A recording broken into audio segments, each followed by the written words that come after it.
तो भाई आज की डेट में बहुत सारे लोगों के द्वारा यह फॉल्स न्यूज़ फैलाई जा रही है कि भारत ने यूएस के साथ अपने डिफेंस जो डील थी उसको रद्द कर दिया, जो कि एकदम फॉल्स है। तो आपको पूरा बात बताते हैं डिटेल में। तो भाई हुआ ये था कि ट्विटर्स के द्वारा एक आर्टिकल पब्लिश कर दिया गया था जिसमें यह कहा गया कि भारत जो अपनी डिफेंस डील है यूएसए के साथ उसको रद्द कर दिया है, मतलब उसको पॉज करने के बारे में सोच रहा है। तो ये ट्विटर्स के द्वारा एक आर्टिकल ऐसा पब्लिश कर दिया था जिसमें कहा गया था कि कुछ ऑफिशियल्स ने उसको बताया है, राइटर्स को, मतलब 3 ऑफिशियल इंडियन ऑफिशियल्स के द्वारा ये बताया गया राइटर्स को कि भारत अपने डिफेंस डील को रद्द करने पर विचार कर रहा है।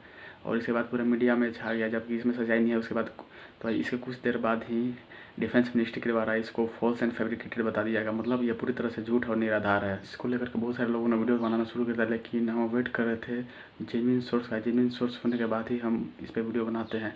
और ये सब सेंसिटिव टॉपिक है, इस पर ऐसा ही वीडियो नहीं बनाना चाहिए। फिर न्यूज़ में भी आ गया था, बहुत सारे न्यूज़ चैनल वाले भी दिखा रहे थे कि डिफेंस डील कैंसिल हो गया है। लेकिन जब ये आर्टिकल आया तो ये बात अमेरिका तक भी पहुँच गई थी, वहाँ के बहुत सारे मीडिया न्यूज़ में भी ये कवर किया जाने लगा था। तो भाई देखो, भारत भी अब खेल कर रहा है अमेरिका के साथ। मेरे हिसाब से भारत ने अमेरिका के साथ ये खेल कर दिया है और ये भी दिखा दिया कि ये भी हमारे पास ऑप्शन है कि हम डिफेंस डील को पॉज कर सकते हैं या फिर रद्द कर सकते हैं। तो ये भारत द्वारा ये बता दिया गया कि हमारे पास ये भी ऑप्शन है, इसलिए ऑफिशियल्स के बारे में बताया जा रहा है, क्योंकि रॉयटर्स तो ऐसे ही छापा नहीं होगा, कुछ तो होगा उसमें। तो भाई आपको बता दें कि इंडिया और अमेरिका के बीच में बहुत सारे ऐसे डील्स हो चुके हैं और बहुत सारे डील्स होना बाकी हैं, जैसे कि predator, Apache attack helicopter, Chinook helicopter और P-8I नेवल जो एयरक्राफ्ट है इंडिया का, वो सब यूएस मेड ही है।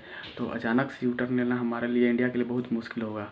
तो इतना आसान नहीं है कि इंडिया अब यूएस से डिफेंस सौदा को नहीं करेगा। और रॉयटर्स के द्वारा ये भी बताया गया था कि अभी defence minister Rajnath Singh Washington जाने वाले थे और एक बहुत बड़ी डिफेंस डील होने वाली थी सितंबर में, लेकिन उसको भी पॉज कर दिया गया है। लेकिन उस पर अभी कुछ वैसा अपडेट नहीं है। उसमें बहुत सारी डील होनी है, कुछ मिसाइल है, कुछ एंटी एयरक्राफ्ट गन है और P-8I विमान है, जो कि $3.6 बिलियन की डील होने वाली है। तो इसके बारे में अभी तो कोई चर्चा हुआ नहीं है, लेकिन ये डील संभव है, हो जाएगा। और बाकी आपको बता दें कि बहुत सारा लेमुआ, कोमकासा, ऐसा बहुत सारे समझौता इंडिया और यूएस के बीच में हो चुके हैं। तो यहाँ से यू टर्न लेना इंडिया के लिए मुश्किल होगा। और कुछ रिपोर्ट से भी क्लेम कर रहे हैं कि इंडिया अब F-35 की तरफ नहीं देख रहा है।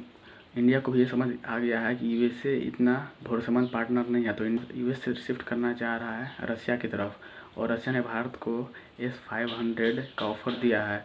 आपको पता होगा S-400 ने कितना अच्छा काम किया है अभी।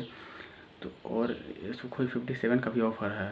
तो देखते हैं आगे इंडिया इसे कैसा करता है। तो भाई आप इस सब सारे डेवलपमेंट्स के बारे में क्या सोचते हैं? क्या आपको क्या लगता है कि भारत को S-500 की तरफ जाना चाहिए, सुखोई 57 की तरफ जाना चाहिए, या फिर यूएस में F-35 की तरफ जाना चाहिए?